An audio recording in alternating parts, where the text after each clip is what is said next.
You are listening to the Big Blue Marble Podcast with Anwar Knight. First, we need to stay on the trails. Wear socks and cover up our feet. No sandals. And we check for big and especially little ones. Yep, they got it. Those are my boys going over the rules that we've now established when we head out into the ravine or our local conservation park. It is tick season after all. Or is it? Well, my guest today will certainly answer that. In fact, everything you need to know about ticks is on today's show. Hello, my friends. It's great to have you along today. Thanks for joining us. I hope things are well. My name is Anwar Knight, and I'll be your host. This is an episode that you need to tell your friends about. I hope you do that for all of the shows, but especially this one. Ask around. Anyone you know, have they encountered any ticks this season? I have. 4 of them so far. Never before like this. One of them was on my son's shirt. In fact, my 5-year-old is the one who discovered it. He has such a keen eye. He loves bugs and insects and loves to get his hands dirty, which is great. But for the record, ticks are not insects. They're arachnids, the relatives of spiders, mites, and scorpions. We just loosely, collectively sort of throw them into the insect category. But this occurred in our own backyard. And, something just seems very different this year. Maybe it's because we've been cocooning at home with the COVID crisis. We are spending more time in our backyard, our local green spaces, trying to break the routine. But the fact is, tick populations and the risk of Lyme disease has increased. In fact, Lyme disease is the most common tick-borne disease in Canada and the U.S. now. And by the way, the term Lyme, that comes from the town where it was first identified. It's a small coastal town in Connecticut called Lyme. Yeah, that's their claim to fame. Now, getting an exact number of Lyme disease cases is pretty difficult because experts believe that it's vastly underreported. People don't know that they have it. But scientists estimate that more than 2 million people worldwide could be suffering right now from chronic Lyme disease. But I don't want to get caught up too much on the numbers. We are already dealing with unimaginable disease numbers when it comes to the pandemic. But I wanted to do this show so you know what to look out for, what to expect, and hopefully prevent the risk of getting a disease from ticks. Because, my friends, ticks are on the move. The populations are spreading. They're going to places that they've never been recorded before. You're going to be floored to hear how fast geographically they're traveling. And a big part of it is because of our warming planet. The cold seasons are shrinking and the warm seasons expanding, making it perfect for ticks. And they can carry a bacteria that can destroy your life. From flu-like symptoms to chronic health problems, if it's not caught early and treated. Joint pain, fatigue, impaired memory, issues with your heart. This is pretty scary stuff. So let's get to it. Uptick, thanks to climate change, on this edition of the Big Blue Marble.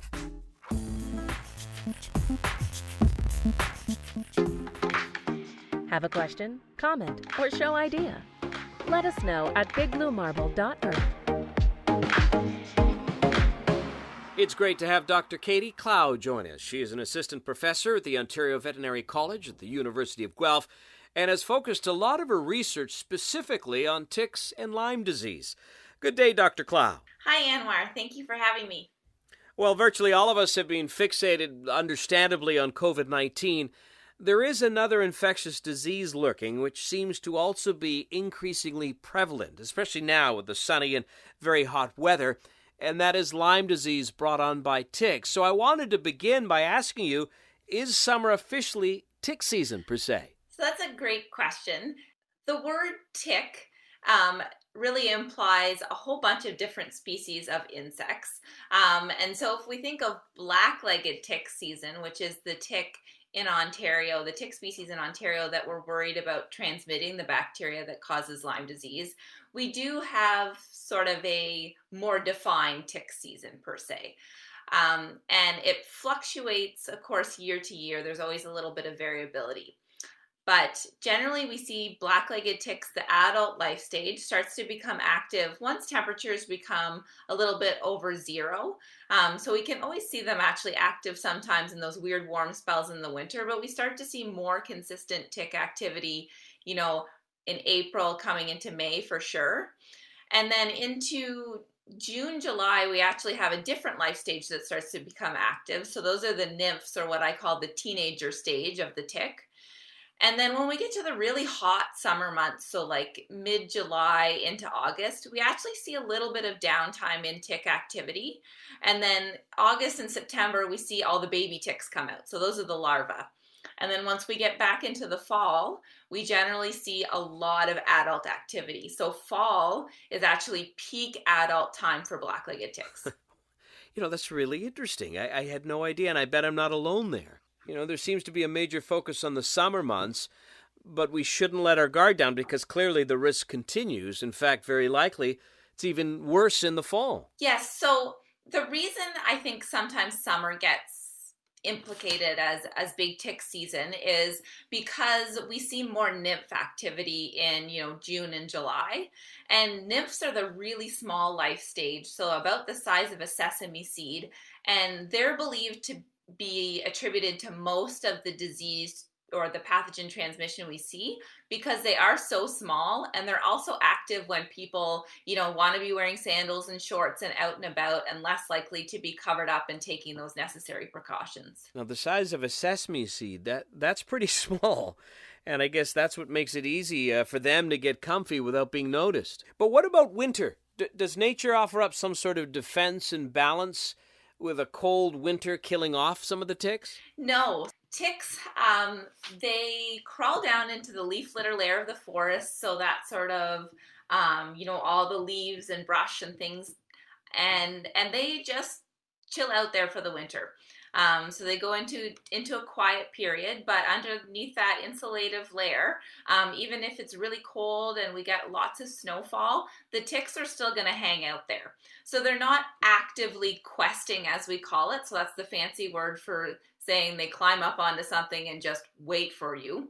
So the risk is much lower because they're not actually active, but they don't go away, which is why sometimes when we have, those January thaws or those weird days where, maybe it's March 2nd and it's 20 degrees outside, if there's areas where there's not a lot of snow cover, the ticks will become active and they can come out and feed. This isn't getting any better. But with our changing climate, it's conceivable then that the risk of being infected from a tick could actually be year-round, at least in some areas. Depending absolutely on what sort of the seasonal fluctuations are. And certainly in some areas in the northeast United States, they see quite a bit of tick activity even into the winter months because it's still mild. I was actually quite amazed to learn that there are over 800 different species of ticks in the world. Of course, I'm assuming not all of them affect human health, though. Correct. If we translate that into Canada, we have about 40 species of ticks here, most of which humans will never encounter. So they generally feed on specific wildlife hosts. Some of them are sort of nest-dwelling ticks, so you only find them in nests of certain birds and animal species, and they're not known to carry any pathogens that can cause disease, so they really don't pose any risk. So out of those 40 or so, how many would you say that we should actually be worried about? Probably about half a dozen. And the main threat being the disease that they can transmit. Correct. And this is something that I really don't think a lot of people are aware of, and that's why we're doing this show. But the fact that ticks are not born with Lyme disease, they have to acquire it, right? Correct. So when we're thinking about Lyme disease and the bacteria that causes it, so Borrelia burgdorferi here in eastern North America, the ticks acquire this pathogen when they feed on a reservoir host, so where the bacteria survives well in nature. And so for Borrelia burgdorferi, the main wildlife hosts are white-footed mice, eastern chipmunks, and some species of shrews. And so when a tick is born and it's in its larva stage, it isn't born with the bacteria. But when it feeds, if it feeds on a host that is carrying that bacteria, it can acquire the bacteria, and then in its next life stage, when it goes on to feed on something else, transmit it. And if that's you, me, our dogs, our horses, then that becomes a problem. I can only imagine literally the billions of mice that are hiding out. Forget the squirrels and the shrews for now. And the white-footed mouse, that's native to North America. They may be cute to look at with their wide eyes and ears and signature white belly and feet, but they are the key culprits.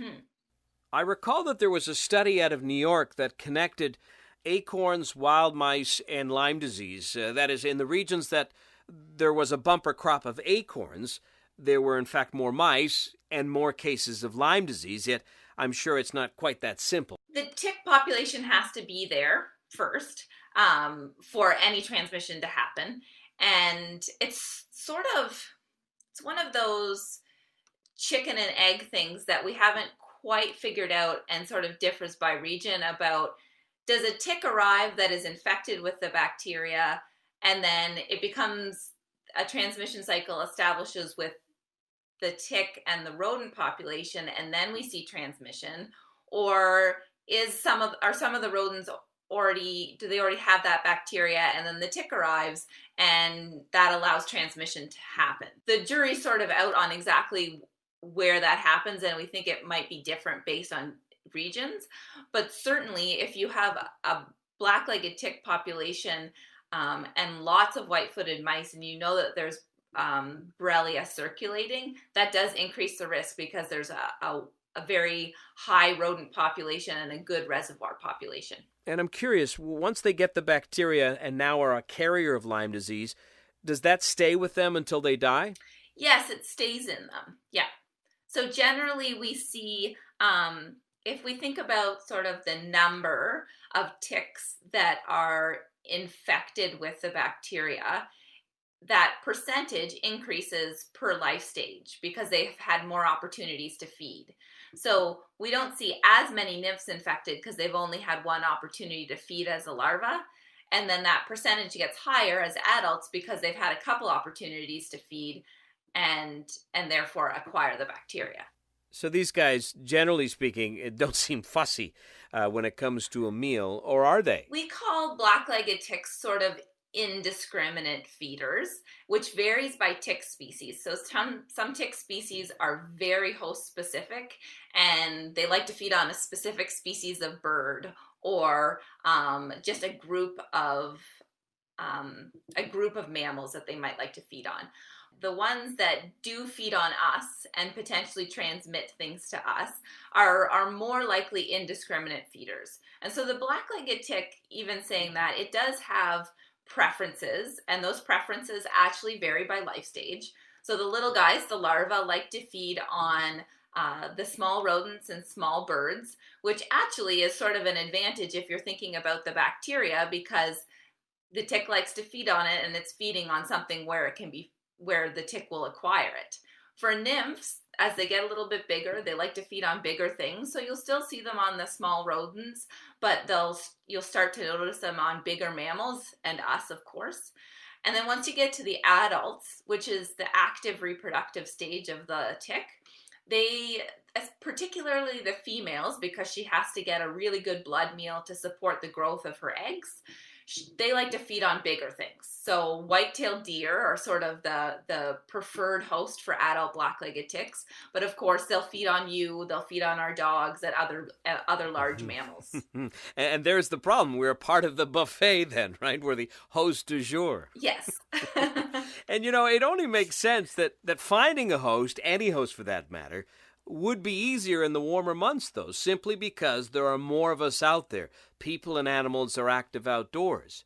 So not a surprise when some studies are confirming that the increase in temperature, changes in rainfall patterns, and extreme weather events, all of which are associated with climate change, has influenced tick and tick-borne pathogens here in Canada.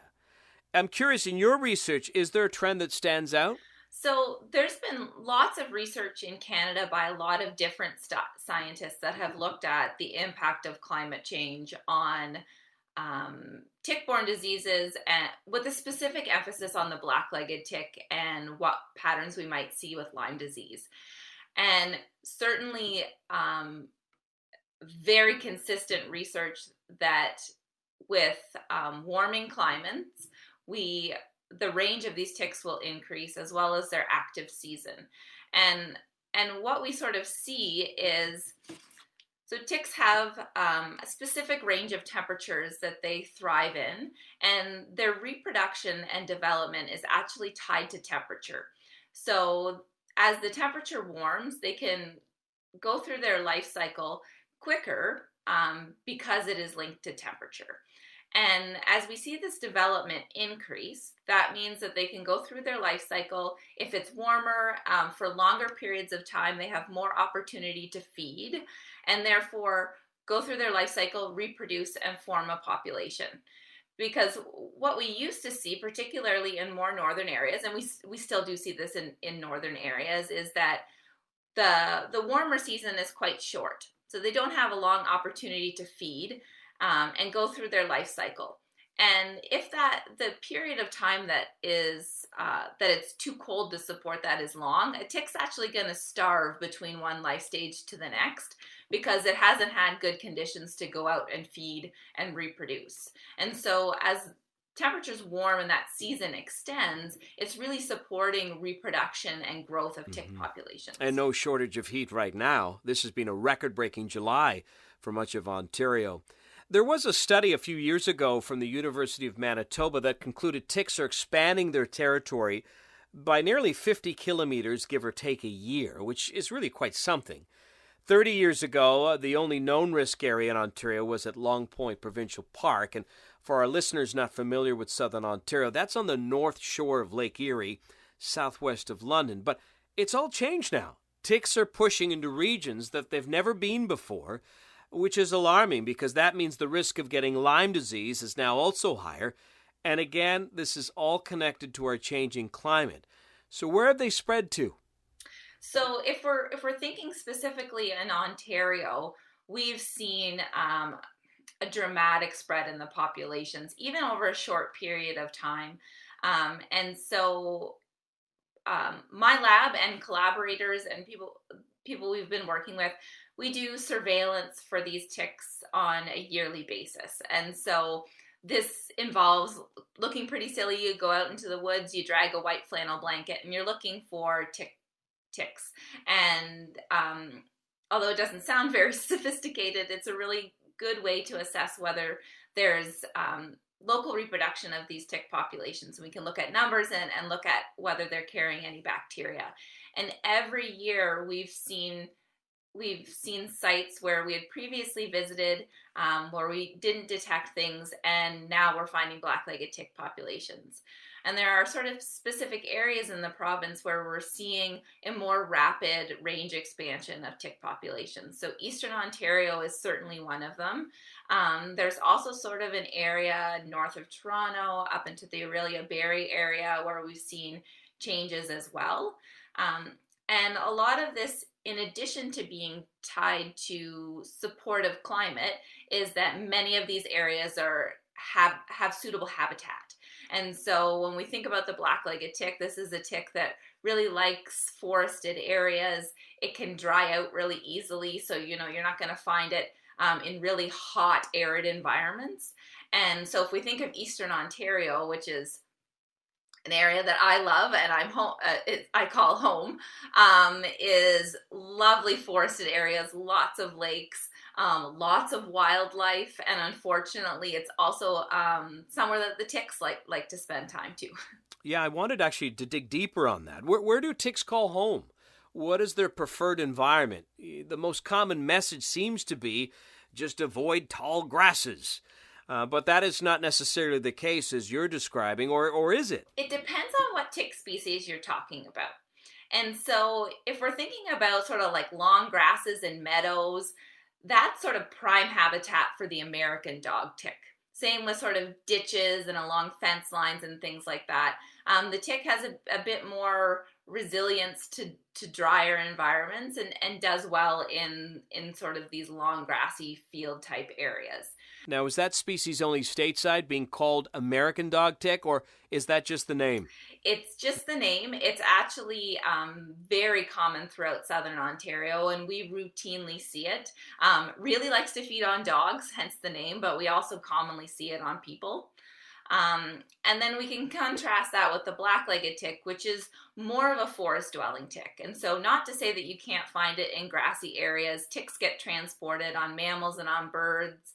And so you can find it in those areas, but the populations are really going to thrive in the forested areas. And where people tend to get exposed, particularly if they're in outdoor areas, is sort of along those border habitats, where you might be near a forest and there's some of that brushy area, or if you go off trail in a forest, and come in contact with brush and things that the ticks are waiting on. And do both of these ticks carry Lyme disease? So only the black-legged tick carries the bacteria that causes Lyme disease. The American dog tick is known to carry a number of pathogens in the States, but right now we really don't see them in our tick populations in Canada. Okay, so some good news there. Although they are common, generally speaking, the American dog tick is not a threat to our health. Correct, but something we continue to monitor because we know that these things seem to change. Now, I wanted to ask you about another species, and this one was, my understanding, only in the U.S., impacting in particular the U.S. Northeast. It's called the Lone Star tick.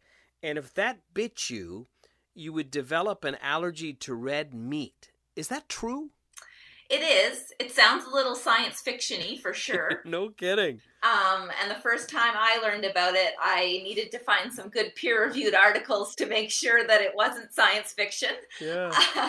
But so the Lone Star tick it's actually used to be quite common, or is still quite common, in sort of the south central United States, but it's been another tick that has undergone rapid range expansion in the last decade or two, and is common in the Northeast, in many Northeast states, including states that border Canada. And what happens is, even though it sounds funny that it's a red meat, is that the tick can have a sugar in its saliva called alpha galactose. And this is a sugar that is found in many mammals, but not humans or like great apes and things like that.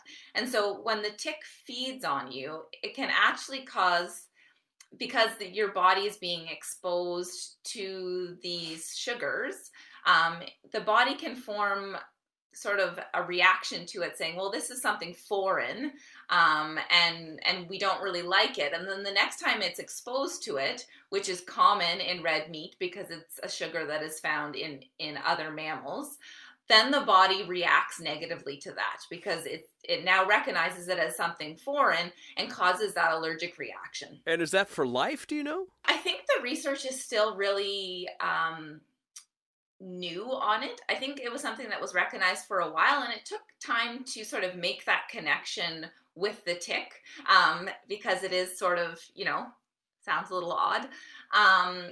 But it's not something that is necessarily treatable, but I'm not sure actually if it's lifelong. So how do these arachnids typically connect with us? They can't fly.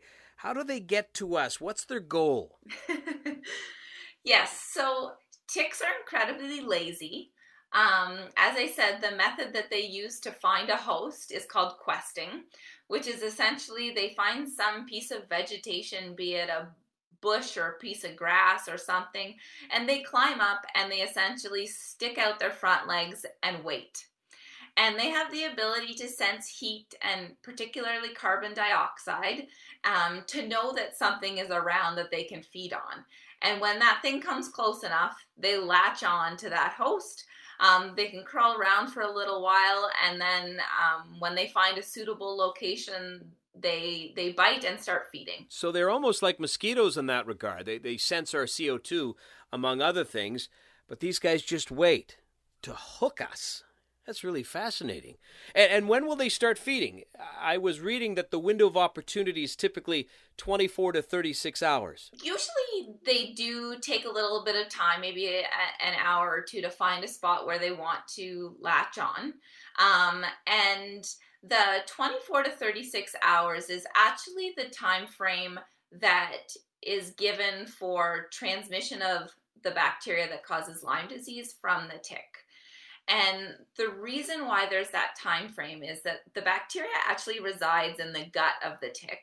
And once a tick starts feeding, that sends signals to the tick, and there's a lot of different protein changes that actually happen inside the tick, and a bunch of molecular stuff that is way over my head. That then over time, that bacteria will migrate up into the salivary glands and then be passed on into the host that it's feeding on. And so there's a bunch of changes that have to happen with the actual bacteria in the gut of the tick for it to get up into the salivary glands. So the one thing to note with that is that time frame, that 24 to 36 hours, is specific to the Borrelia bacteria. And so there's other pathogens that, depending on where they reside in the tick and what their composition is, and all of the transmission science behind it, that can actually be transmitted much quicker following a tick bite. Would we feel it when a tick is gorging on us? So unfortunately, no, which makes them sort of, I guess, brilliant evolutionary creatures. So tick saliva is a pretty amazing composition of a bunch of different things that help the tick be able to do what it needs to do, which is to get a blood meal. And so for us, there's a few things that are important. One, in tick saliva, there's an anticoagulant, which makes sure that when the tick bites, the blood's not going to clot and it can feed. There's also some anti-inflammatory properties so that we don't feel it, and the immune system's not going to recognize that it's there. And ticks we don't actually feel them crawling on us typically. And because of all of those other properties, we don't feel them when they're biting. And so they're very sneaky. Yeah. So what do we do here? Can you walk us through on the proper way to remove a tick? Absolutely. So there are some good guidelines, particularly through the CDC, on how to remove a tick, which is essentially getting fine tip tweezers as close to the base of the tick as possible and pulling straight out. So you never want to twist a tick or pick at a tick. You certainly don't want to burn it off, anything like that. You just want to get it out as quickly as possible with tweezers, and making sure that you get at the base of the tick so you get the mouth parts out. This is very important. You were quite specific there. You said pulling it straight out. Why is that the key? Because some may, out of just panic, want to get it off. Yeah, so the more you sort of, pull in different directions, or make, if you're just to sort of grab the body of the tick, what you risk doing is breaking parts of the tick off and not getting the mouth parts out. And the mouth parts are important to get out because that's where things are being transmitted by. And they're also a foreign material, and we want to make sure that we get them out of our body. Yeah, and it's crazy to think that its survival is completely dependent now on your blood. So if you don't notice it, how long will they eat for? If a tick goes unnoticed, which is not outside of the realm of possibility. Ticks can be, along the hairline, in hidden spots on the body. An adult tick can feed for 7 to 10 days and then will fall off once it's done. And that happens on our pets too. If we haven't done that tick check and found that tick, it will fully engorge, as we call it, and then it just falls off once it's done. Or else we pull it off and then... 7 to 10 days? Yes. So when they're fully engorged, they're pretty gross. Okay, well, let me ask you then. If we notice we have a tick on us, and surely an engorged tick would be easier to spot because it's bigger, but who do we call? What do we do? The automatic response would be, hey, am I getting Lyme disease? I need to be tested or treated. It's a great question. Don't panic first, because I know it can be scary, and certainly... So I'm a veterinarian. I get lots of calls when people find ticks on their pets of panic. And the first thing is to not panic. Right now, we have a really great resource. It's not fully across Canada, but it is available in many provinces, and that's called etick.ca. And what that allows you to do, you pull a tick off you take a picture of it with your smartphone or whatever camera you have, and you can upload it to this website. And what they'll do, and we're actually the University of Guelph, we're partners, we help with Tick ID, and then the University of Ottawa also participates in Ontario. And so we will provide a Tick ID within 24 to 48 hours. And then that Tick ID is sort of the most important thing for you to know moving forward. So if you know that it's an American dog tick, you know that the likelihood that that tick was carrying anything is quite a bit lower. You still might want to talk to your physician or your veterinarian, but we know that that tick species doesn't transmit the bacteria that causes Lyme disease. If you know that it's a black-legged tick, um, now you know that there is potential, and you can talk to your physician about that. So the first thing is really knowing about the tick ID, and then using that information to have a conversation with your physician, um, and sort of they can help you through the risk assessment with, how long the tick was feeding. Is it in an area where we recognize that there are high bacteria, and those sort of things that can help make that decision process. Well, that's great, Dr. Klaus. Some really important tips there. And before I forget, I wanted to let our listeners know I've posted some detailed tick pics highlighting those two specific types. So the black-legged and the American dog tick. You can use it as a quick reference, and you can see the difference in what they exactly look like. What I've been doing, which I find very helpful, as I mentioned earlier in the show, I've found 4 now. After removing them, I tape it. Of course, I use a clear tape, but I tape it to a white piece of paper so I can look at it carefully. And, also if need be, you can take a picture of it. But all of that information, again, is in this episode's show notes. But you mentioned about areas that have high bacteria risk, meaning the percentage of ticks that carry Lyme disease. So are there any hotspots? So certainly, based on surveillance, we do see areas in Eastern Ontario and a lot of the places that the tick populations have been established for quite a while. So Long Point, Turkey Point, Rondeau, where the infection prevalences are what we would consider quite high, so 20, 30% or higher. And generally what we see based on our surveillance research is when a tick population establishes and starts to reproduce within an area, we might not see the bacteria high initially, but usually within 3 to 5 years, we're seeing sustained transmission and higher values. And then we sort of accept that the risk is quite high, more than 20-25%. But what about symptoms? What's plan B here? If in the unfortunate circumstance you never found a tick on your body, but frequently you're exposed to risk areas, are there any symptoms to look out for? So generally, there's not a lot of symptoms that arise from an actual tick bite, unless you sort of get maybe a localized skin reaction or localized skin infection. If we're talking about that tick bite then leading to transmission of Borrelia burgdorferi and causing Lyme disease, then we can start to see some skin manifestations. And so I'm not a human physician, so I'm not an expert in this, but certainly one of the earliest signs that is estimated to occur in about 60 to 80% of people is what they call the bullseye rash, which is sort of an expanding bullseye type, has a bullseye type appearance. Even though I say that, it's estimated that 60 to 80% experience this symptom, most of the time that first rash appears where the tick bite is. And so if you were bitten by a tick in a spot where you didn't notice it, it's still very probable that you also don't notice the rash when it appears. And so it's helpful if you see that rash, but if it's in a spot where you don't see it, then it can go unnoticed. So I guess really the takeaway here is if a tick is on you, you want to find it. Mm-hmm. But what about our pets? Are the dangers the same with a tick, say, biting a human versus my golden retriever? In some situations, yes, and in others, no. So ticks can carry a bunch of different pathogens, some of which are harmful to both pets and to humans, some of which only impact humans, and some of which only impact animals. And so Lyme disease is seen in both humans, dogs, and horses, but the manifestations of that disease are different in the different species.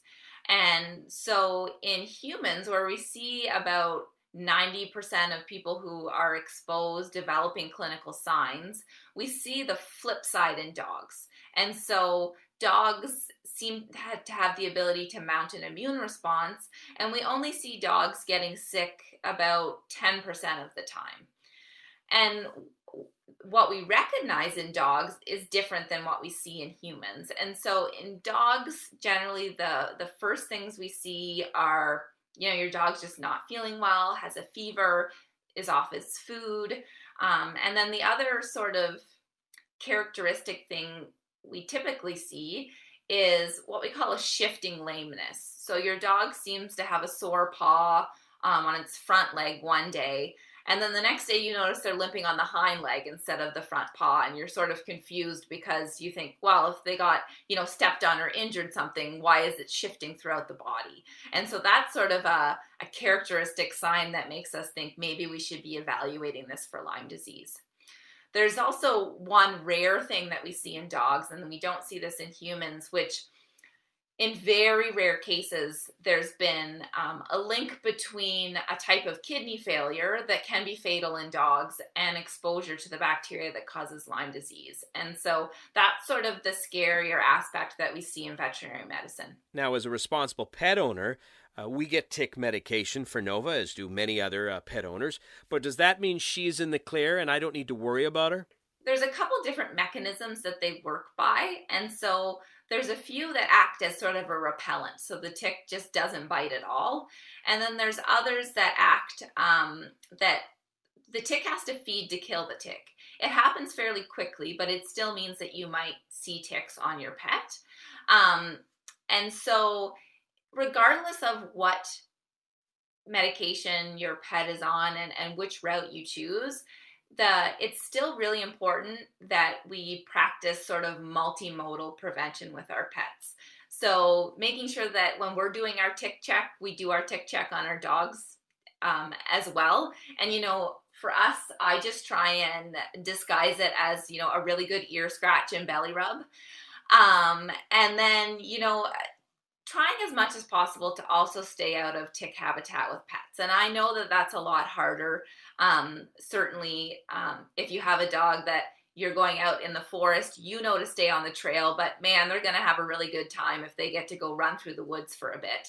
And in that case, we balance risk. If we decide to let our dogs off leash, that maybe then we do an extra thorough tick check and make sure that we weren't behind on our tick medication that month. This has been very helpful, Katie, and kudos to you and your team on the important work you're doing, because as our climate continues to evolve, so too will the risk of tick-spread diseases. Mm-hmm.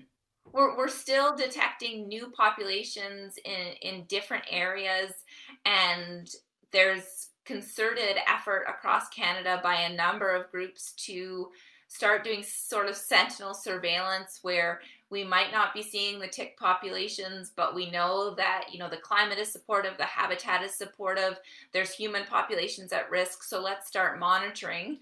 And because we know that there is that future risk. And so we're certainly still in a period of time where things can be rapidly changing. And that could be happening for the foreseeable future. And it's certainly, the black-legged tick has been the tick species that we are very interested in because we've detected it in the province and we've seen a lot of range expansion, and it is a risk to public and animal health. But there are other tick species that we're also monitoring for because we know their ranges are changing. And that is something that we will all need to keep track of. Thank you for this, Katie. Thank you. It was a pleasure to talk with you. My guest has been Dr. Katie Clow.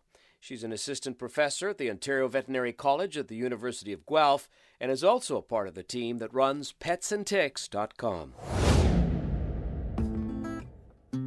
And just before we wrap up, I want to let you know about this month's Big Blue Marble newsletter.